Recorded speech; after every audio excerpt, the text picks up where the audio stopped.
Welcome back as we continue to work together to answer this profound question: what is leadership? Previously, we established a simple definition of leadership. A leader helps people move from where they are now to somewhere else. And a godly leader will help people move to a better place in the purposes of God. This means fundamentally that leadership means movement. There are three essential parts to this process of the leader helping people move. First, the leader establishes the direction. Second, the leader aligns the people in that direction. And third, the leader motivates and inspires them to move in that direction and to keep moving in order to fulfill the vision. Let's now look at each of these briefly. First, the leader establishes the direction. This is one of the primary roles of leadership. Good leaders are pioneers. They continually search for new opportunities to do what has never before been done. They're not content merely to maintain the status quo. In addition, leaders see the great potential in their constituents and want them to fulfill it. In these ways, the direction or the vision will be compelling. It will excite people and motivate them to want to move. To do this effectively, the leader must be able to see not only the opportunities that are before the organization, but also the obstacles that stand in the way. And if he or she fails to do that, it will result in failures and mistakes that will discredit the leader and discourage those following. This means that leadership is much more than just big visionary talk.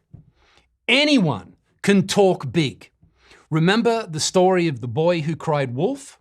After a while, no one believed him anymore. And so it is with many leaders who continually cry vision when it is not realistic. After a while, no one believes them anymore. So good leaders have a vision that is big and compelling and exciting, but also realistic. In addition, the vision must be from God. It can't merely be the human ambition of the leader. Finally, the vision must genuinely be in the best interests of the people and not the leader. And as we'll see, one primary difference between a good leader and a bad leader is this: a good leader's vision serves the people. A bad leader's vision serves the leader himself. Actually, this is the essence of servant leadership. We'll do some more work on that in the future. So these then are the four characteristics of effective direction or vision. It must be compelling, it must be realistic, the vision must be from God, and it must genuinely serve the people.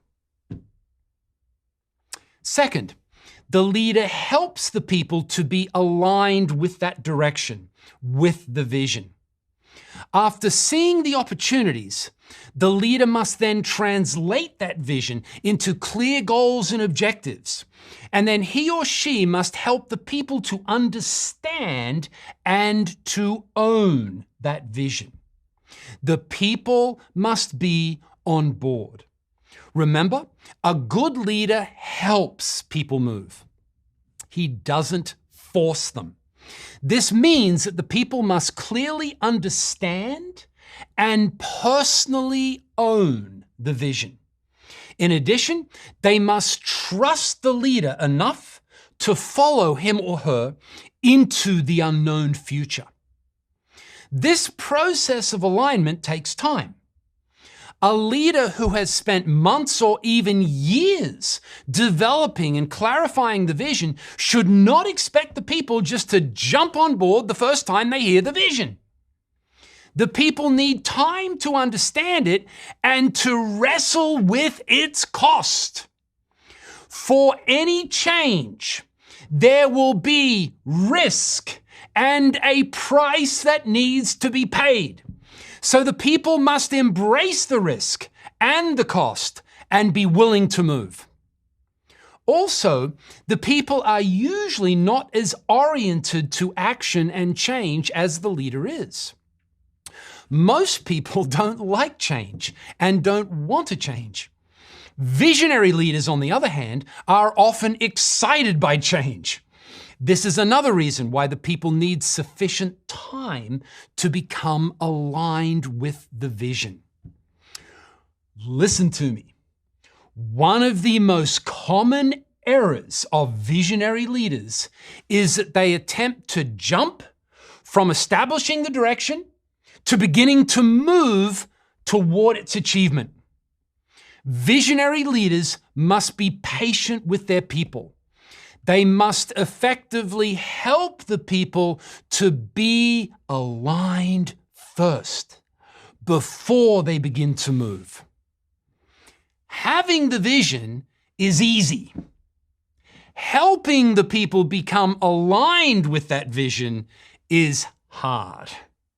This is the hard work of leadership. Third, the leader motivates and inspires the people to implement and achieve the vision. Once the people genuinely share the vision, they must be led then to begin to move toward it. And then all along the path, they must be encouraged to continue to move. And this requires that the leader go first. He must be the role model who actually pursues the vision himself, not just someone who talks about the vision. The leader must demonstrate his or her total dedication to the cause that they share with their followers, even to the point of accepting personal risk and making sacrifice themselves for the good of the organization. In addition, the leader must also empower the people by giving them genuine responsibility as well as the authority to fulfill that responsibility. Finally, the leader must continually encourage them to keep moving in the right direction. We will now work on each of these three parts of leadership in detail.